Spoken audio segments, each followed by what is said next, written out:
베들레헴은 예루살렘 근처의 작은 마을입니다. 베들레헴 할 때 벳라는 말은 집이라는 뜻이고 레헴이라는 것은 고기, 빵을 의미합니다. 이 두 가지가 합해진 말입니다. 그러니까 고기의 집, 빵의 집, 그런 의미이죠. 그 말은 뭐냐면 예루살렘 근처에 있는 한 작은 농촌 마을인데 도성에 있는 예루살렘 주민들을 위해서 고기와 빵 그리고 젖, 우유를 공급하는 그런 농촌 마을이라는 뜻입니다. 그래서 그 베들레헴은 소와 말, 양을 키우는 목동들의 마을이었습니다. 다윗의 아버지인 이새를 따라서 목동으로 성장하던 고향입니다. 그 다윗이 아버지를 따라서 그렇게 목동으로 성장한 고향이죠. 몸에는 항상 소똥, 말똥 이런 것을 묻히고 냄새에 쩔어 사는 목동들은 그 당시에 가장 천한 직업이었습니다. 그런데 개천에서 용이 나왔습니다. 이 허름하고 사람 취급받지 못하던 목동 집안에서 왕이 나온 것입니다. 바로 다윗이었습니다. 예수가 단지 다윗의 후손임을 입증하려고 한다면 굳이 베들레헴을 끌어들일 필요가 없습니다. 대대로 왕들이 태어난 예루살렘이면 충분합니다. 오히려 그것이 왕가의 후손이다라는 것을 증명하는 이야기가 될 것입니다. 그러나 굳이 베들레헴을 언급하는 것은 다윗 왕조에 대한 비판을 담고 있습니다.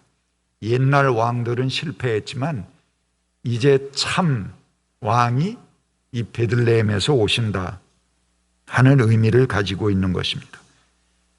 다윗은 목동이었으나 목동의 순진함을 잊어버렸습니다.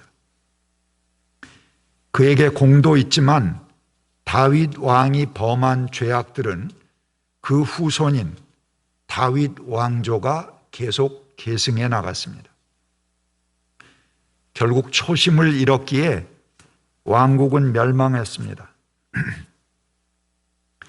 새롭게 오시는 유대인의 왕은 다윗 왕가의 초심인 이새의 뿌리, 이새가 다윗의 아버지죠. 이 순수한 베들레헴 출신 목동입니다.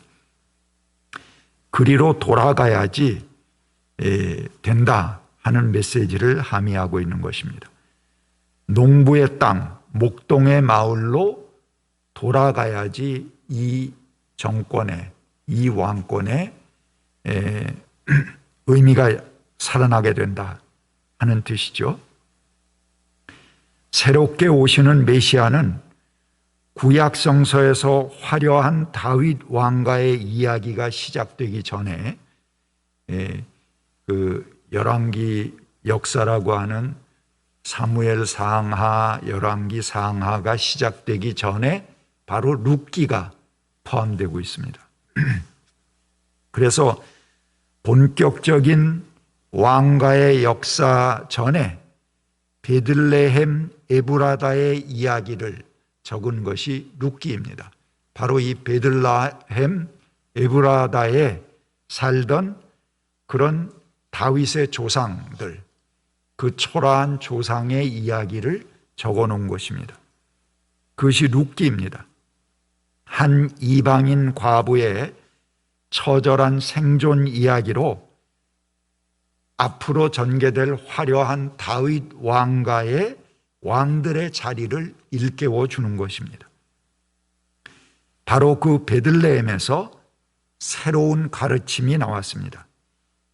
진정한 왕으로 오시는 아기 예수는 제국을 호령하는 제왕들에게 진정한 왕의 자리를 일깨워 주기 위해서 베들레헴에 오신 것입니다. 로마 제국, 그 제국을 호령하는 제후들에게 예수는 베들레헴 그곳의 의미로 되새겨 주십니다. 메시아의 역할이 무엇입니까? 목동들에게 가장 소중한 것이 짐승들을 먹이는 구유입니다. 소와 말, 양을 먹이던 먹이통, 그 소와 말과 양은 예루살렘의 먹이가 되고 그들의 먹이가 되던 그 구유통에서 구주가 나셨다 하는 의미입니다. 그래서 이 구유는 단지 말, 소, 양을 먹이는 구유가 아니라 거대한 도시 예루살렘을 먹여 살리는 구유입니다. 그리고 온 백성을 먹이고 품는 통이기도 합니다. 바로 그 천한 자리, 하지만 위대한 그 말먹이통에서 새 역사는 시작된다는 뜻입니다. 베들레헴의 말구유는 단순한 말구유가 아닙니다. 예루살렘의 우유와 고기와 빵을 제공하는 곳, 그들에게 먹이를 제공하는 근본적인 섬김과 나눔이 시작되는 곳, 그곳이 말구유입니다. 그 생명의 원천이라고 할 수 있겠습니다. 바로 그것이 새로운 메시아가 태어나는 자리라는, 메시아의 자리라는 의미입니다. 오늘 또 제가 로마서 8장 19절부터 22절까지의 본문을 읽었습니다. 이것은 우리가 대림절 기간 동안 계속 살펴보고 있는 그리스도가 만유의 주로 오셨다. 인간의 구세주뿐만 아니고 바로 이 만유의 생명을 풍성케 하는 구세주로 오셨다. 이 만유를 위해서 오셨다고 하는 만유 그리스도론, 우주적 그리스도론이라고 하죠. 계속 우리 대림절 기간에 공부하고 있는데요. 바로 이 우주적 그리스도론 중에 또 하나이기도 합니다. 이것은 바울의 진성 본문, 진짜 바울의 편지라고 하는 로마서에도 나타났습니다. 제가 다시 한번 읽겠습니다. 피조물은 하나님의 자녀들이 나타나기를 간절히 기다리고 있습니다. 피조물이 허무에 굴복했지만 그것은 자의로 그렇게 된 것이 아니라 굴복하게 하신 분이 그렇게 하신 것입니다. 그러나 소망은 남아 있습니다. 그것은 곧 피조물도 사멸의 종살이에서 해방되어서 하나님의 자녀가 누릴 영광된 자유를 얻는다는 것입니다. 우리는 모든 피조물이 이제까지 함께 신음하며 해산의 고통을 함께 겪고 있다는 것을 압니다. 이는 예수 그리스도의 구원이 단지 인간만이 아니라 모든 피조물의 해방에 해당한다는 말입니다. 유영모 선생은 내가 먹는 나달과 채소가 나를 위해 희생돼서 나를 대속한다. 그리스도가 내 양식이라면 나를 위해 대속되는 만물은 죄다 그리스도다. 그렇게 말씀하셨습니다. 이것은 그리스도의 대속에 대해서 보다 심오한 차원을 열어줍니다. 그리스도는 갈라진 것들을 하나 되게 하기 위해서 오셨는데 그 그리스도의 하나됨은 이제 그 범위를 만물로 확대합니다. 그리스도는 만물과 동일시됩니다. 그러면 이제 만물이 그리스도입니다. 골로새서와 에베소에서 우리가 살펴봤던 이런 기독론, 우리는 우주적 그리스도론이라고 불렀습니다. 그러기에 아기 예수는 모든 생명을, 만물을 위해서 오신 만물의 구세주이십니다. 그리스도의 오심이 그렇다면 모든 신학은 이제 그 근본부터 바뀌어야 합니다. 그 전제가 새롭게 되어야 하는 것입니다. 신학은 신만의 이야기일 수 없습니다. 그리고 모든 생명, 만물, 우주와 우리가 살아가는 세상을 빼어놓고는 말할 수 없게 된 것입니다. 그리고 인권도 생명권과 분리해서 말할 수 없게 되었습니다. 이 지구상에 수많은 생물의 종이 있습니다. 하지만 이 생명의 구성은 동일합니다. 아주 단순한 종에서 복잡한 종까지, 단세포 생물에서 인간에 이르기까지, 식물에서 동물에 이르기까지 이 모든 생명의 구성은 동일한 생명의 염기들의 조합으로 나타납니다. 여러분, 이중 나선 구조로 되어 있는 DNA 구조 보셨죠? 이 굉장히 획기적인 그 인류의 발명이기도 한데요. 발견이라고 그래야죠. 발명이 아니고. 근데 이 DNA를 분석하니까 거기에 4종류의 염기가 있더라. 아데닌, 티민, 시토신, 구아닌, 이렇게 4개의 염기로 구성이 되어 있다. 이것이 모든 생명에 공통되는 기본 물질이라는 것입니다. 이 RNA에서 아데닌과 결합하는 우라실이라는 것까지 합하면 이 5개가 모든 염기의 기본 물질이라고 볼 수 있겠습니다. 이 모든 생명의 기본 요소가 각기 다른 조합으로 구성되어 순서가 다르다든가 그 조합이 다르다든가 이렇게 됨에 따라서 다양한 생명체로 나타나는 것입니다.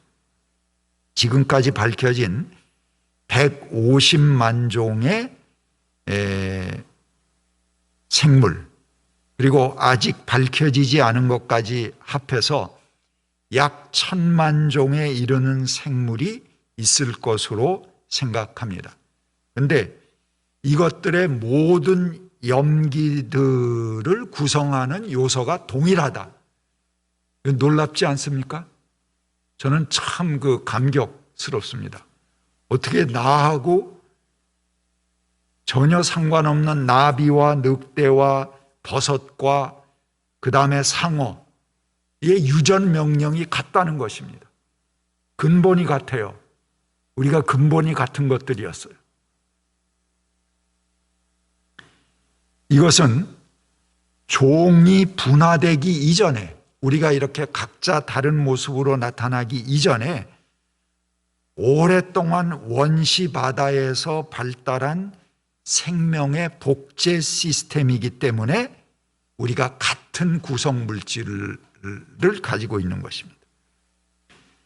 세포 핵 안에 있는 DNA는 모든 생명이 읽을 수 있는 나선 구조의 분자 구성체이고, 각각의 사다리, 이 가롯대를 이루는 4종류의 염기들, 이것들이 구성해서 DNA를 이루게 됩니다.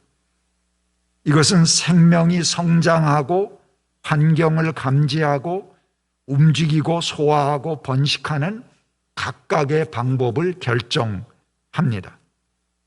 그 안에 자신들이 발전하고 생성해온 모든 기억, 이 생명의 긴 역사의 기록이 그 안에 담겨져 있습니다. 그리고 그 기록대로, 그 방식대로 저마다 정제된 그런 정보들로 자기 세포들을 복제해냅니다. 그래서 인간과 침팬지는 99.4%의 유전자가 동일합니다. 그리고 인간과 초파리에 나타나는 질병이 70% 정도가 동일한 질병으로 나타납니다. 그래서 초파리를 시험용으로 많이 질병 연구에 쓰는 겁니다.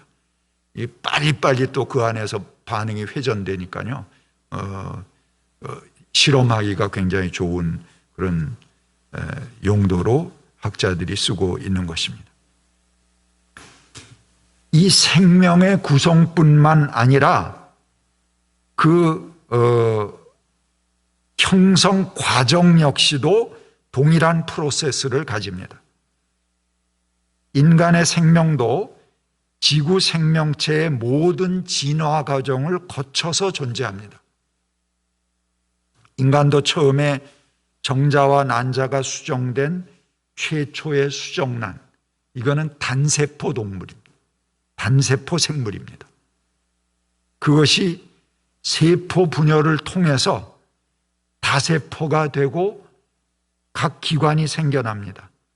그 어머니 뱃속에 있는 10달 동안 굉장히 긴 이 역사의 프로세스가 다 진행되는 것입니다. 5억 년 동안 발달해 온 그 생명체 발달의 프로세스가 어머니 뱃속에 있는 10달 동안 응축해서 쫙 진행되는데 어느 것 하나 순서를 빼놓지 않고 그 순서대로 진행된다는 것입니다. 그래서 각 기관이, 우리 몸에 각 기관이 생겨납니다. 뱃속의 어머니는 어머니의 양수, 뱃속의 아기는 어머니의 양수 안에서 어류의 생태계를 지나게 됩니다. 그리고 짧은 기간이지만 이 생명이 진화해온 수억 년의 과정을 압축해서 경험합니다. 성서가 모든 생명이 하나님으로부터 왔으며 그리스도께서 모든 생명 안에서 그들을 충만하게 하신다는 고백과 같이 화학은 지구상 모든 생명이 하나임을 우리들에게 밝혀주고 있습니다. 우리는 이 하나인 세상에 매우 어지러운 상황 속에 살아가고 있습니다. 코로나로 인해서 또 최근 일어나는 정치적인 사건들로 인해서 혼탁한 이 시대에 가난하고 억눌린 약자들을 위해 오시고 동시에 모든 생명과 우주 만물을 위해 오신 아기 예수님을 새로운 마음으로 맞이합니다. 아기 예수는 본래 하나의 뿌리에서 왔고 본래 하나의 몸인 만물, 그들과 더불어 우리가 공생하고 상생하는 세상을 위해서 오셨습니다. 이번 주간에 있었던 사법 판단은 우리들을 매우 혼란스럽게 만듭니다. 물론 이것이 본원 판단이 아니라 절차에 관한 판단이라고는 하지만 그렇지 않아도 말기로 향하는 정권에 이제는 국민이 뽑은 대통령과 이에 맞서는 검찰 대통령을 함께 섬겨야 하는 것 아닌가 하는 당혹감이 생깁니다. 제가 윤석열 총장에 대해서 이런저런 논란을 다 제쳐놓고 안 되겠다라고 판단하게 된 것은 그가 원전 문제에 손을 댈 때입니다. 이 정부가 어렵게, 제가 보기에는 아주 답답하게 추진하고 있는 탈원전 정책에 대해서 검찰력을 앞세워 손을 대는 것을 보고 이것은 두 개의 정부를 시도하는구나 라고 판단하게 되었습니다. 기득권자들이, 기업들이, 보수 정당들이 많이 반발해 왔습니다. 그리고 경제적으로도 여러 가지 가당치도 않은 숫자들을 들이대겠지만 그거 다 허당입니다. 후쿠시마에서 보지 않았습니까? 체르노빌에서 보지 않았습니까? 한 번 사고가 나면 우리 조그만 이 남한 땅덩어리는 그냥 무용의 땅이 되는 것입니다. 나라 전체가 죽음의 구덩이로 들어가는 것을 방지할 수 없습니다. 물론 돈 있는 자들은 얼른 그 돈 챙겨서 외국으로 나가서 살 수 있겠죠. 그러나 우리는 그대로 이 죽음의 도가니 속에서 최후를 맞이해야 되는 것입니다. 이것은 방향의 문제이고 정책적인 선택의 문제입니다. 돈이 얼마가 들어가고 얼마가 이런 거 그들이 제시하는 숫자가 맞지도 않는 것이지만 그거 따질 일이 아닙니다. 절차가 어떻고 이런 걸 따질 일이 아닙니다. 온 국민의 생명이 달린 문제입니다. 그 안에서 이런저런 절차적 정당성이나 꼬투리를 잡는 것과는 아주 다른 근본의 문제를 손대기 때문에 이것은 아니다라고 판단을 했습니다. 이 땅에 오신 아기 예수께서는 인류의 생명을, 만유의 생명을 지키시는 분이십니다. 생명을 내팽개치고 돈주머니나 챙기고자 원전 문제에 대해 어정쩡한 입장을 가지는 자는 어느 누구도 용납할 수 없습니다. 또 자신들이 공약했던 중대재해처벌법이나 공정거래법에서 기업의 눈치나 보면서 정의를 저버린다면 이 역시 용납할 수 없는 일입니다. 국민이 힘차게 개혁하라고 180석에 가까운 그런 의석을 준 것이지 재벌들 뒤치다거리나 하고 부자 몸챙기라고 지지한 것이 아닙니다. 다음 정권 창출을 위해서 눈치 보는 자는 죽을 것이요 죽고자 하는 자는 살 것입니다. 이 성탄절에 우리가 처한 상황 속에서 모든 피조물이 그를 따르는 하나님의 자녀들이 새롭게 나타나기를 기다리고 있습니다. 모든 피조물이 사멸의 종살이에서 해방되어서 하나님의 자녀가 누릴 영광된 자유를 얻기 위해 우리들과 함께 간절하게 메시아를 기다리고 있습니다. 지금 우리가 당하는 고통은 새로운 시대를 낳기 위한 고통이며 모든 피조물이 함께 신음하고 겪고 있는 해산의 고통입니다. 또 새 것을 가져오기 위한 아픈 진통이 되기를 간절히 기도합니다. 우리의 탄식이 변하여 찬송이 되게 하시는 주님을 찬양하며 지금은 아프지만 새 시대를 선취하는 기쁨으로 이 성탄을 맞으시길 바랍니다. 메리 크리스마스, 성탄의 축복이 여러분들에게 함께 하시길 바랍니다. 아멘.